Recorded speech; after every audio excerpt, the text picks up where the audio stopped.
Hello everyone, and I hope you're all well this evening. I would just like to say welcome to the webinar today, and thank you for giving up some of your evening to join us. My name is Tom Eric, and I'm the Senior User for the Cam and Dursley Property Flood Resilience Scheme. The webinar today is to provide you with information on the funding behind the scheme, what PFR is and the products available, the process from survey to install, and to meet the team delivering the project. Watertight International and JBA Consulting will be talking about their roles later in the presentation.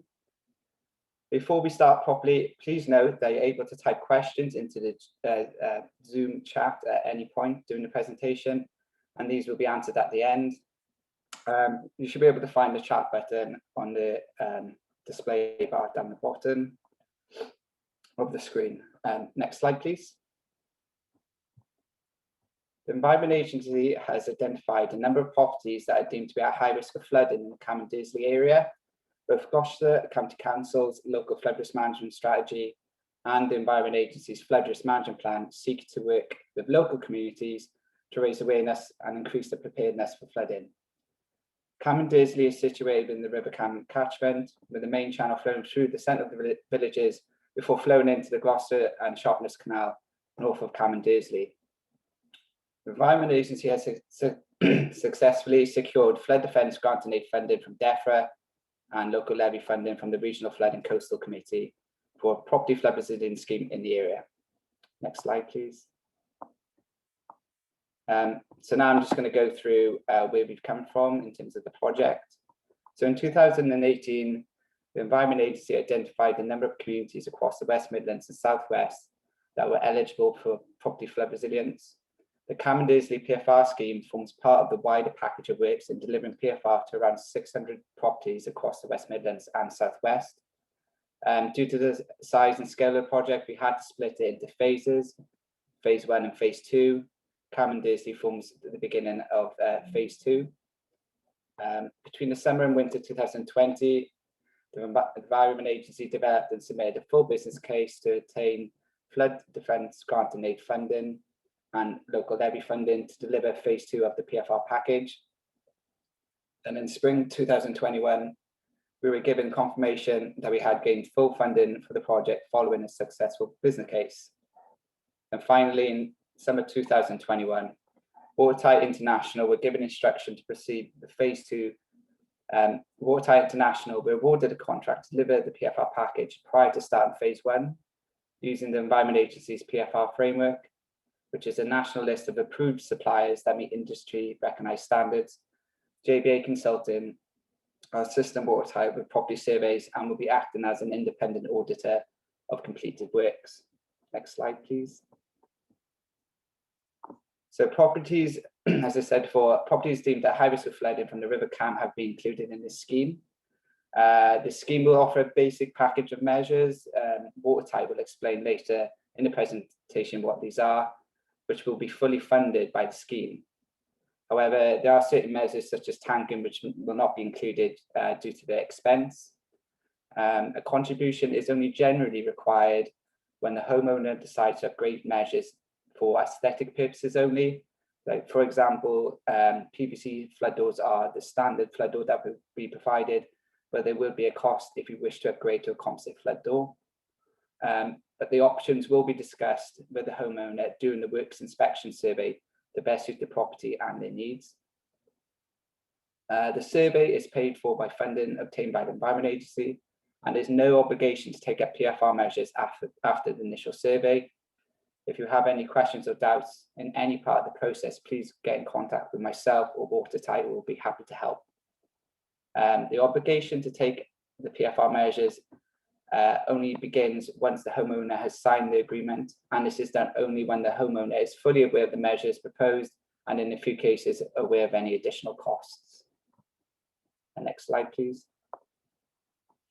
So this slide, I'm just going to talk through the process from where we are now in terms of beginning engagement through to project PFR installations. So all eligible owners have been contacted via letter. We have engaged on the scheme through letters, door knocking and hosting this webinar. Physical drop-in sessions haven't been possible due to COVID. The next step is then to sign up to a property survey and deed of works inspection survey. If you haven't already done so, you can do this via cam@watertightinterntional.com. Please send an email with your name, telephone number and home address. And if you're a tenant, please include your landlord's details. Following this, Watertight will be in contact with you and JBA will be in contact with you to arrange a time slot to carry out the survey and detailed work inspection survey. This will assess the flood risk to your property and what PFR measures are most suitable for you and your property. Surveys will take place on the 21st and 22nd of October. PFR recommendations will be discussed and agreed with the homeowner doing the survey, and after this, they will be designed and costed. From this, property survey reports will be issued and contact will be made following the report to answer any questions and to finalise bespoke PFR measures for your property. The proposed measures will then be sent from Watertight to an Environment Agency, and if acceptable, they would be proposed to you as part of the homeowner agreement. The agreements will be sent to the homeowner to be signed by each person named on the property deeds. Once we have received the signed homeowner agreement, Watertight will be able to order the products. Without the homeowner agreement, we'll be unable to move forward. So please do not hesitate to contact either the EA or Watertight if you have any questions in regards to the homeowner agreement. Our aim is to ensure you fully understand the PFR measures proposed before you sign and return it. What we don't want to do is for residents to sit in silence and delay returning the agreement. And there's no obligation to agree to the measures proposed. Once the homeowner agreement is signed, there will be approximately 8 to 12 week lead-in time for products to be manufactured, after which Watertight will contact you to arrange a date for installation, and installations generally take place over 1 to 2 days. Following installation, one of the project team will visit to provide training on how to use the PFR measures, and you will be provided with a handover pack including fitting instructions, storage, maintenance and warranties. JBA will then undertake an independent post-installation flood risk audit. This is to ensure the agreed measures have been installed and they have been installed correctly. Next slide, please. There will be one property and one works inspection survey on your property with a team member from JBA Consultant and Watertight International. So JBA are involved in 2 stages throughout the process. One, to survey the property, identify the flood risk and discuss potential entry points for the residents. And the second stage is to complete an independent post-installation flood risk audit. Watertight International will work alongside JBA to identify suitable measures and discuss and agree options with the homeowner. And the Environment Agency will provide support and local knowledge to JBA and Watertight. Hopefully that has given you a good idea of how and why the scheme is being delivered. I will now pass you over to Gareth from Watertight, who will go through in more detail about PFR measures. Okay, thanks very much, Tom. Good evening. My name is Gareth Boyd and I'm the Project Director from Watertight for the Cam and Dursley PFR scheme. Okay, so just to summarise what I'm going to discuss briefly tonight, introduce Watertight, our experience, discuss what property flood resilience is, an outline of the scheme, and we're going to look at some of the measures that are available to you, and I will try and answer some frequently asked questions. So, Flood Control NI, that's our company, but we trade as Watertight. We are the leading providers of PFR in the UK and Ireland. We work mainly for the Environment Agency and lead local flood authorities. We design, source, install and maintain bespoke and innovative property flood resilience solutions. We work nationally with offices in Runcorn, Cheshire and Bangor in Northern Ireland. We deliver PFR. We take into account the person, the property and the flood, and the solutions designed and delivered within the industry code of practice. The Cam and Dursley PFR scheme, as Tom has said, was being procured under the Environment Agency's National Framework for Property Flood Resilience. The table below just shows some of the schemes that Watertight have delivered or are currently delivering. So the schemes range from Kent across down to Cornwall, up to North Yorkshire, through the West Midlands, Solihull, etc. So we work nationally. What I would say is, trust us, we know what we're doing. Collectively, Watertight, the Environment Agency team and JBA, we've all worked together on a number of schemes. So collaboratively, we will make this scheme work. So the term PFR, property flood resilience, what is it? It's really an engineered solution at an individual property. So normally an Environment Agency will look at big engineered flood schemes or upper catchment measures to tackle flooding, but PFR is very much a solution at the individual property level. It's designed to allow people to live with the risk of flooding. Now, we can never eliminate the risk of flooding, but you can reduce the risk of water getting into your property and further reduce its impact if it does get in. So PFR includes any measures that are designed to reduce the risks to people and property, which enables households and businesses to reduce their flood risk, speed up recovery, and get it back into their property if there had been a flood. There's also potential for you to obtain insurance cover, both just to access it and to access more affordable insurance cover. PFR, it includes two things really: resistance measures and recoverability. So resistance are designed to keep water out. That would be things like barriers and doors, whereas recoverability, that's measures specifically designed in products or in construction methods to reduce the damage if water does enter the building, and allows it to recover quicker after a flood. So the CAM and Dursley PFR scheme, as Tom said, your property's been identified at risk. You'll be able to book a flood risk assessment appointment with us. Many of you have already met myself or colleagues of mine last week when we knocked some doors in the area. So many of you will already have signed up for your flood risk assessment. That flood risk assessment is going to be done probably the week commencing the 18th of October. It'll be carried out jointly between JBA, who do what we call the Lot 1 flood risk assessment, and Watertight. What we do is a works inspection survey. So JBA and ourselves, we come to your property at the same time. At the visit, we'll discuss various options with you and give you some options and solutions that may be available. We don't make any firm decisions until we've gone away and JBA have provided their reports. But at the meeting, we will have a sense of where and what we need to do to your property. We will go away then and price this, agree it with Tom at the EA, and then you'll receive this as part of your homeowner agreement. And that's an agreement between you, the homeowner or the property owner, and the Environment Agency. Once that's signed, and I think Tom stressed as well, until the homeowner agreement's signed, nothing can be done. So once it's signed, we can then procure the measures, all of which are normal. If it's doors or barriers, they're all bespoke manufacture. So these aren't off-the-shelf items. They need to be procured from specialist suppliers. And once that's done, then we proceed to install. Procurement and installation can take somewhere between 2 to 3 months post us being there. At the moment in the industry, there is some supply chain difficulties. So we would envisage installation for the scheme being in Q1 of 2022.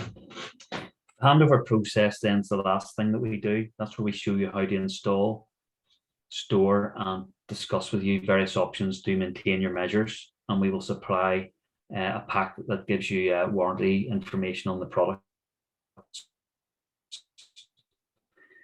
We then have a sign-off that's done by JBA, post-installation audit. So JBA start at the beginning of this process, we go through with them, and at the end they come in and do an independent audit of what we have done to make sure that the works we have carried out comply with the original survey that's been done. 12 months post installation, there is then opportunities to have an annual MOT maintenance check done on your various measures. So this particular scheme, Tom mentioned the funding methods. This scheme funds resistance measures. So that's physical things like door barriers or doors, etc. We can also advise on various recoverability measures. We'd like to make it clear that Watertight, we do not manufacture the products. What we do is provide an extensive range of solutions from partnering manufacturers. So we have access to all the manufacturers in the industry, and we decide which are the most suitable products for your particular property. On occasions, we do mix products from different manufacturers in the one property. It's all about coming up with the best solution. However, everything is fitted by our own qualified and experienced employed installation teams. We don't subcontract anything out, bar perhaps an electrician to come in and wire in some pumps, but other than that, everything's done in-house by people who are employed by Watertight. As I said earlier, all our solutions are bespoke. They're certified to the correct standards, British standards, and they're fit for purpose. So we adhere to industry best practice, and we always act impartially. We don't favour any particular supplier of equipment, materials, or services. And as per our industry code of practice, we always seek to ensure that the specification and deployment of the PFR that's offered to you is proportionate to the risk of the property and resources available. We also take into account your requirements as the end user, and we also maintain a large degree of flexibility and common sense. So the next few slides, really, these are just some examples of measures that we've fitted on previous schemes. So I'm just going to go through these very quickly, but the thing to bear in mind is that in most properties, for instance, the biggest ingress route is probably your doorway. So if you look at a doorway, the easiest way to provide resistance measure to that doorway is either via a flood barrier, as you can see in this photograph here, an aluminium demountable flood barrier, which are very flexible to go around different shapes, or it would be a flood door. So there are different flood barriers. So even if we look at flood barriers for your property, there are different flood barriers available in the market. So if we go to the next slide, again, that's just the same kind of aluminium demountable system, but over a single doorway. Again, these are all bespoke made and cut to the exact size of your doorway. We can also have, as the cursor is just reminding me there, that you can see down the left-hand side, we can color code certain parts. You know, the only thing left there will be the rail. That's a permanent fixture, but we can color code it so it can match into any sort of surroundings, like if you've black down pipes or white there in the conservatory. Again, this is another example of a different type of flood barrier. This would be one where there aren't any permanent fixings. It's a floodgate, and it operates via a sort of jack system, like a car jack in the back. Don't be worried about any of these measures. Once we agree on the best measure for your property, and this is done fully with the homeowner as part of that conversation, you'll be trained on exactly how to use all these measures. So if we don't do a barrier for a doorway, the other alternative is a flood door. So these are just some examples of flood doors. There's various different shapes, sizes. They're all bespoke and manufactured to the particular doorway. They come in numerous different styles and colors, and we can also provide double doors there, as you see, French doors. The only thing we can't do is provide an alternative for sliding doors. If someone has sliding doors at the back of the house, you can't have sliding flood doors. They have to be the French door style. The next slide again is just some examples of various different options that are available. Again, these are, we will have some brochures, or we can leave brochures with you. You don't have to decide at all. When we come to do the when JBN ourselves come to do the flood risk assessment, we do our measure up. We will maybe leave some documents or some brochures with you. You can have a look through, etc. But you're not under any obligation or onus to have to decide things in the next week or two. Other examples of measures that we can fit, you can see the double air bricks, or the air bricks there on the left hand side. So they're very much that's what we would call a passive measure. So whereas you have to actually put a flood barrier in place, or a door, you have to put the door into the lock position. These air bricks work on when water goes up against them. It lifts a flap and closes them off, so they're very much an automatic feature. They allow your the under the floor to breathe normally, but if there's a flood, they close off to prevent water getting through and up through the floor. The next slide then just shows examples of different protection that can be applied to various different vents. Don't be alarmed, we do not stick permanent covers over anything like gas or solid fuel vents. If there's any gas vents, etc., we will bring in a gas safe registered competent practitioner to advise us in those. What I would say there is, you can see the works we do are generally up to the industry standard, which is 600 millimeters, which is 2 feet. So we work, rule of thumb is we work to protect your property from water ingress up to a height of 2 feet. So you can see that those 2 vents were just below that, and that's why they need protection. Somebody before this webinar asked me to make sure I explained what non-return valves were. So these are probably the messiest things that we do as part of the PFR suite of products. These are designed to keep sewage backflow from your property.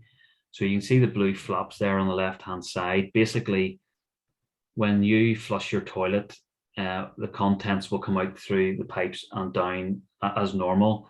That flap is just it just works in gravity. There's nothing fancy about it. So on the basis that the whole sewerage system can, not just in your property, but in the surrounding areas, may get blocked up and start to back up into properties, these non-return valves will prevent sewage coming back into your downstairs toilets or even into downstairs showers, etc.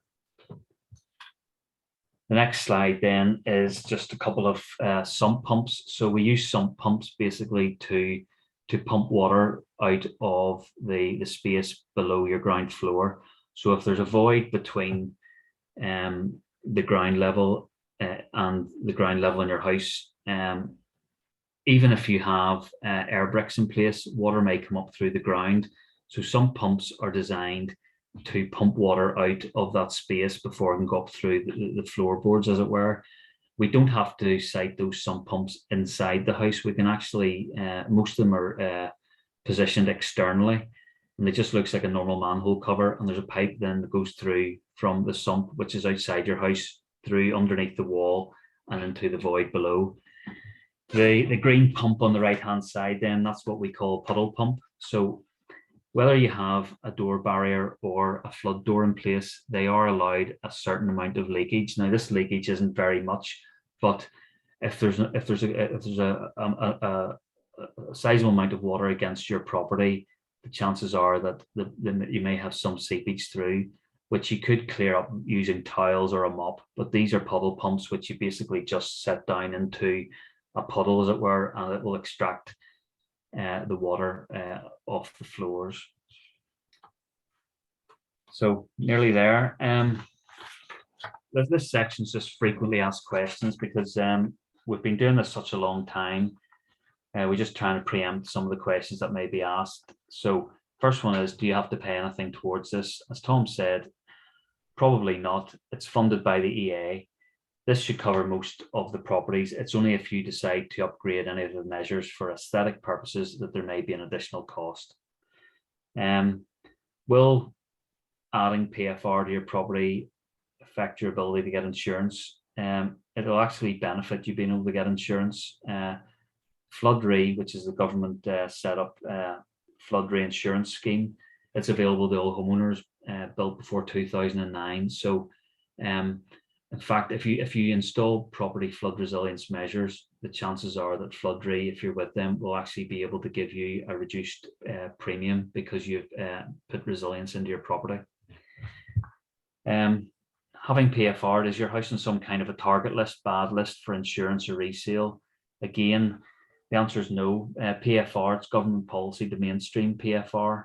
Now, not everyone knows about it at the moment, but it's one of the 3 main things going forward to provide protection to properties that are at risk of flooding, of which there are 5.2 million in the UK. So adding resilience to your property will only enhance what you have.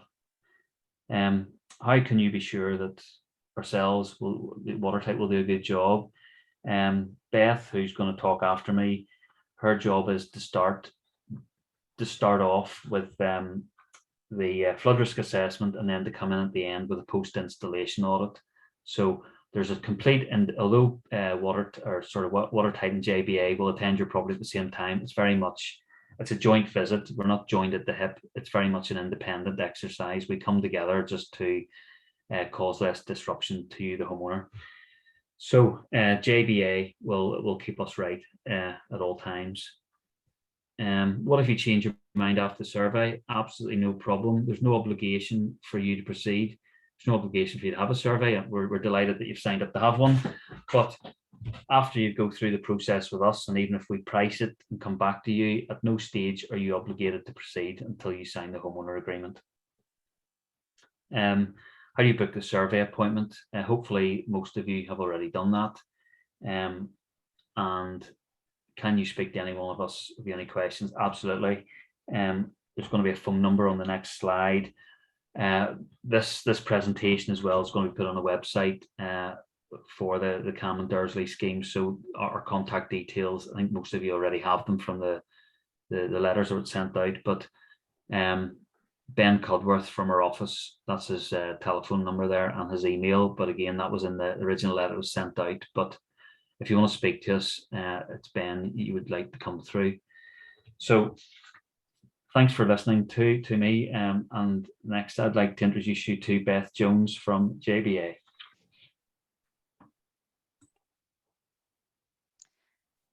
Hi everyone, and thanks for that, Gareth.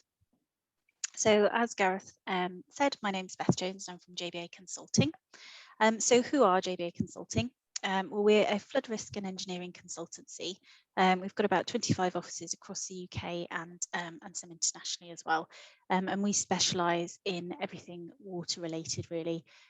So we're flood hydrologists, flood modelers, environmental sections of the company, and we specialise in also property flood resilience.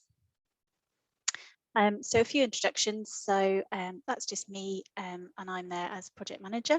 And then we've got a few likely faces that you might see at your property. So we've got Holly and Stefan, who are both experienced property flood resilience surveyors.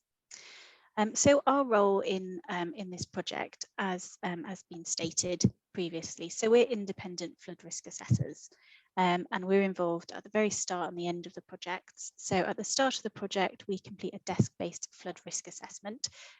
So we'll look at all the available information and we'll use that to help inform our work later on.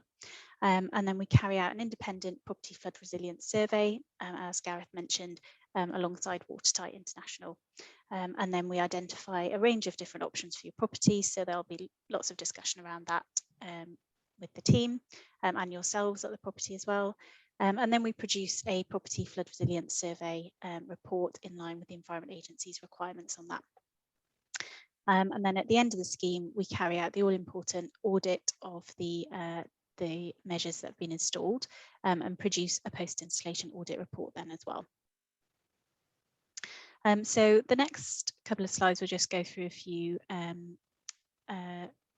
step-by-step details of the surveys. So with the initial survey, there's 3 main steps. So first of all, we'd ask everyone to fill in an online questionnaire if that's possible. And then we carry out the survey during which we discuss the flood history, property construction, and identify all the water entry points and options that are appropriate for the residents.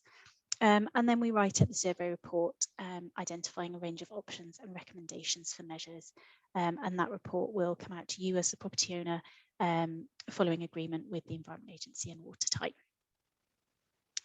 Thank you. Next slide.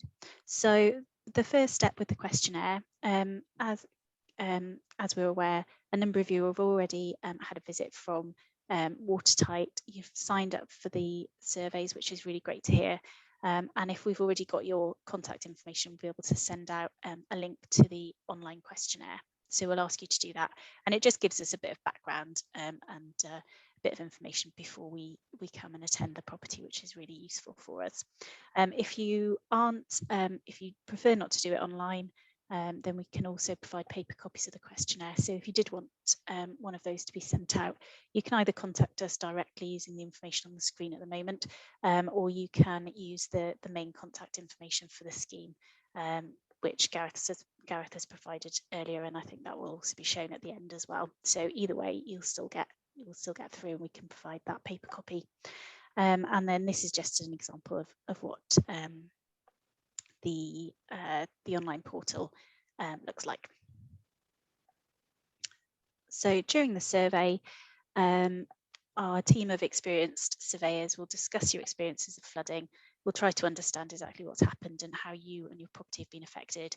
We'll collect all that information and also talk about the property construction as well.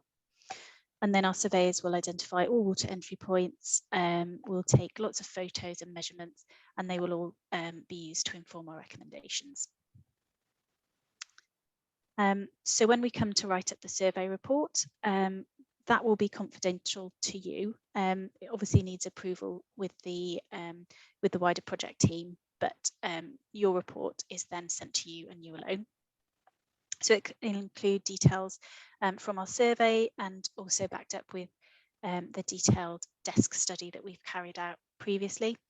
So it will look at property details, flood history, we'll do an assessment of your flood risk, and then it leads on to the property flood resilience recommendations that we can make. And then once, so if you're happy with your report and you want to carry on and have your measures installed, that's really great news. And then at the end of the process, we'll come along to carry out the post-installation audit. So we take a look at the measures that have actually been installed, compare them with the recommendations that we made, make sure that everything has been covered off. We highlight the need for maintenance, storage requirements, emergency plans, and just make sure that you're happy with everything and you're confident that when the time comes, you can deploy them and you know how to store them. We can discuss any concerns raised by the property owners and make sure that they're addressed, and then complete the post-installation audit report, and that again is in line with the Environment Agency's requirements. And then that post-installation audit report can be provided to your insurers and in the past it's helped people to sort of move insurers, get better premiums and reduce their rates as well. Thank you. Brilliant. Thanks for that, Beth. I would now like to introduce a recorded interview between Mary Donner and Sue Chalkley. Mary's very experienced in the flood risk industry. She was CEO of the National Flood Forum from 2006 to 2010, and now holds a similar position for the Know Your Risk campaign. Sue Chalkley is a resident of East Peckham and has had great success with a self-funded property flood resilience scheme. Working with the builder, Sue has implemented a suite of measures that include resistance, that limit water from entering the property, and also recoverability that measures a speed of recovery if water does enter the property. Just please be mindful that the Cam and Dursley scheme will be providing resistance measures only.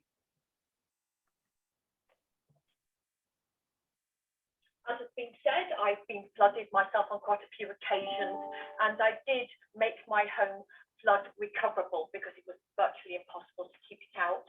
And when I did flood, I was able to mop it out, sanitize, and get back downstairs again very quickly.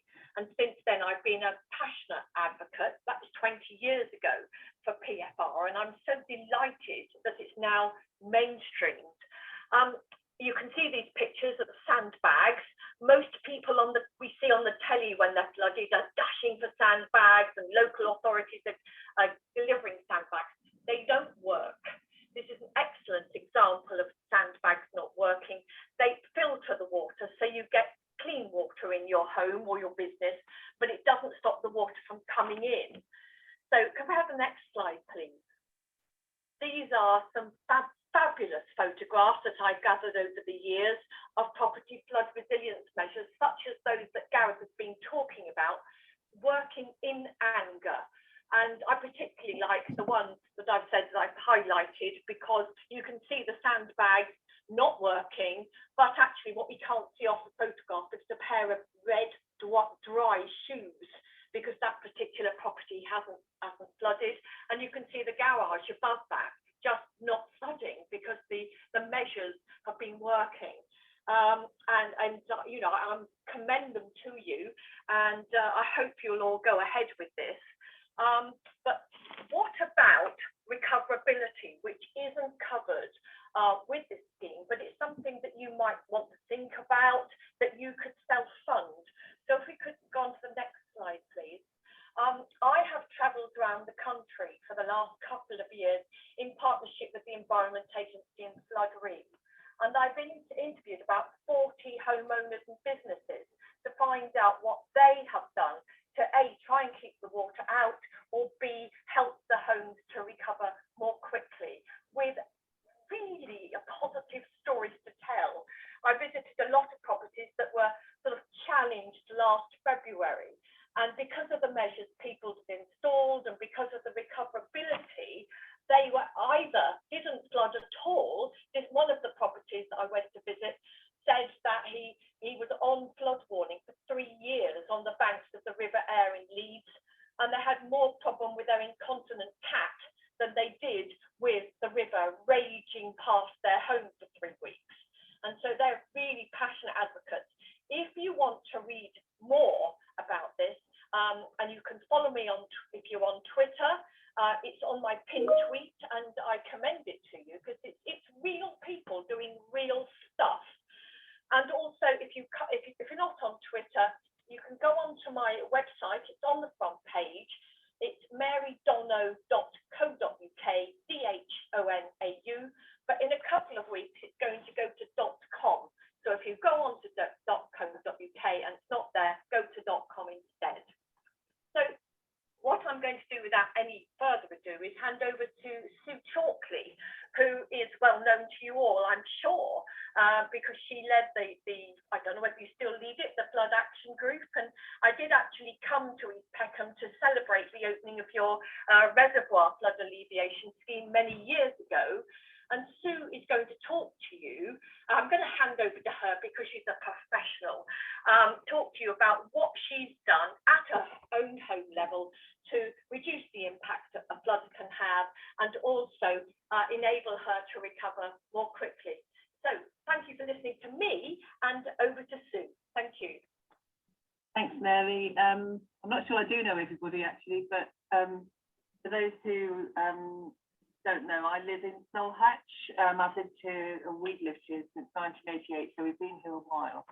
And we flood mainly from the belt, from the Colt Stream and from the Bourne and from runoff. If the Medway floods significantly, we would flood from the Medway as well, but mainly that kind of Pinkham and down in the village. So our first flood experience was in 2000 when we were flooded a few times during the year, and then in October 3 times. And as a result of that, we went into temporary accommodation.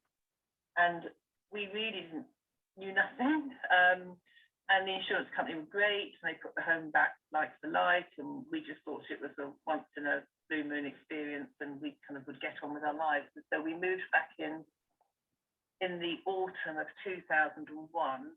And then that New Year's Eve, there was another massive flood. So we were only at home for 6 months, and everything was ruined again.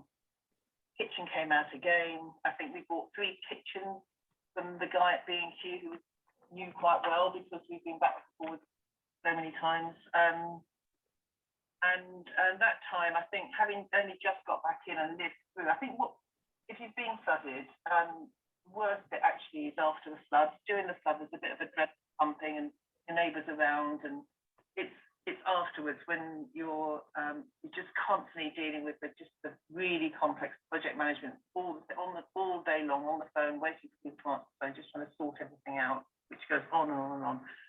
So anyway, the second time we decided we really didn't want to be put into temporary accommodation. We wanted to stay at home and supervise the work, but because the ground floor was stripped out and dehumidifiers were in, we actually lived in the loft, and we did live in the loft, and we lived there for 9 months. It wasn't brilliant, but it was better than living somewhere else. We were able to supervise the work, and the insurance company was great, and they allowed us to appoint builders that we knew and that we trusted. And they were just fantastic because they just used their common sense. And they'd say to us, do you really want to put it back like this? Why don't you do it like that? And very often it wouldn't cost any more. And I'd ring the insurance company and they'd say, that's fine, do it that way. So as an example, the first time all of our electrics were relayed under the floor. And then we flooded again and we thought, no, we don't want any electrics down at that level. So we don't have any electricity below about 2 foot. And all our sockets and everything is a bit higher, and that's absolutely fine. And actually, as you get older, it's quite convenient as well. They put floodgates at all our doors, so we just have simple floodgates that were made of wooden frames with tongue groove boards that we dropped in and wedged in, and then when we flood, they swell up and become more or less watertight. But because our floors, when you've been flooded, you kind of know where the lowest point of your house is, because that's the last part to dry out. That's where the puddle remains for the longest time. So while the floor was up, we dug a pit and put the submersible automatic pump in there. They don't cost very much. They're only, well, I think they're about £60. But anyway, we put a pump in.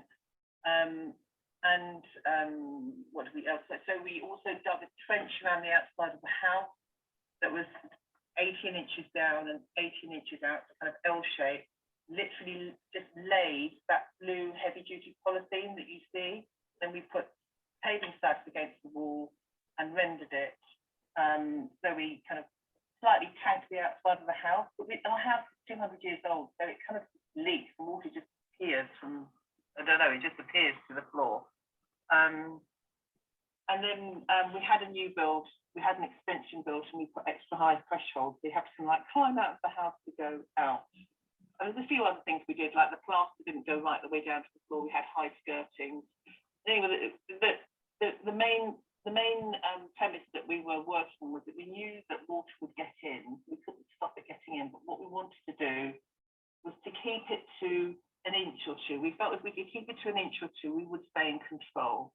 And so with the measures to slow the water coming in, and then the pumping it out, and people say, well, what's the point? Because you're surrounded by flood water. But actually, as long as you're not flooded for too long, and we tend not to be in the village, it's usually about a day at a time, just pump it out into the flood water. And that's what we did. And then in 2013, there was a major flood on Christmas Eve. And it was just amazing, actually, because all of the measures worked. We just had a slither of water through the house. We kept ourselves busy by sweeping it into the pit. We didn't really need to, because it would have gone into the pit anyway, but I don't know, you just nervous energy, you feel you need to be doing something. It was astounding, really, because Christmas Day, we were eating our turkey.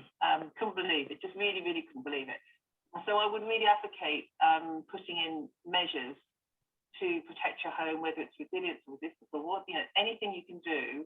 And I always remember Neil Gunn from the Environment Agency saying to me once, you put a roof on your house to protect it from the rain, why wouldn't you do something to protect it from flooding? And I'm not in any way letting off the government or definitely the Environment Agency from doing the bigger measures, because I think we need those too, but we need to protect our homes. So it's kind of a bit of both, the capital work and us doing what we can to protect our homes. But the main thing really was just, actually, I think we felt just euphoric. We'd had a flood. It hadn't been a crazy panic. The water was coming in so slowly and being pumped out that we were able to move things that needed moving. We've become quite experienced at it over the years.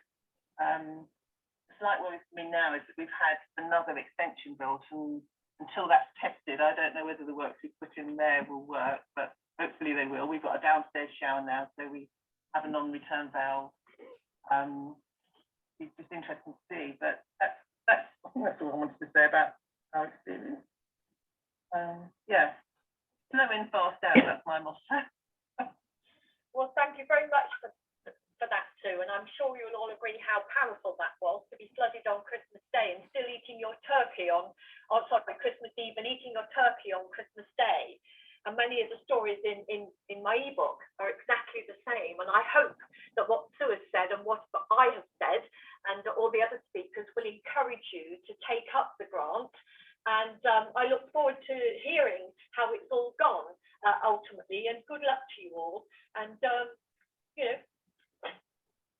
all hope it works for you. Thank you very much. Brilliant. I hope that video has given you a little bit of insight into sort of property flood resilience in practice, and has given you a little bit more confidence in what we're trying to achieve here as well. So before we move on to questions, I just want to highlight the key information to take away from this presentation today. Firstly, please note down the email addresses there, so cam@watertightinterntional.com. Send an email to sign up for your property and property works inspection survey if you haven't already done so. Following sign up, remember that Watertight will be contacting you to arrange a 1-hour survey during the 21st or 22nd of October. You can stay up to date as well with the latest information regarding this scheme at Dursley-cam-pfr.com. We'll also be posting the recording of this webinar onto the website, so if there's any sort of neighbours you know that have missed us, they can catch us again at any time that suits them on the website. When your measures have been designed, please be prompt in signing your homeowner agreement, as we can't not order the measures without them. Finally, we're about to open the floor to questions, but if you have any questions you would rather discuss offline, please get in contact with the Environment Agency or Watertight. For today's questions, please keep them about the Cam and Dursley PFR schemes, and any questions directly related to your property or individual circumstances, please get in contact and via the emails up on the screen, and we can just contact you directly. So if you'd like to put any questions in the chat, or you can do it so you can raise your hand as well.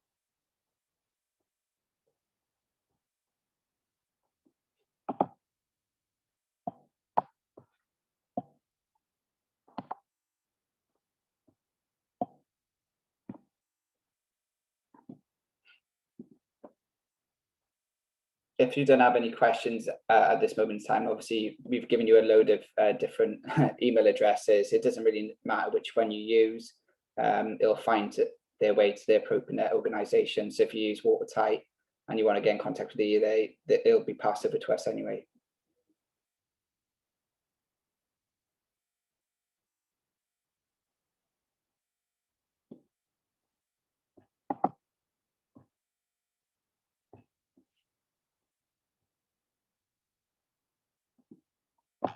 I'll just give it an extra minute, just in case.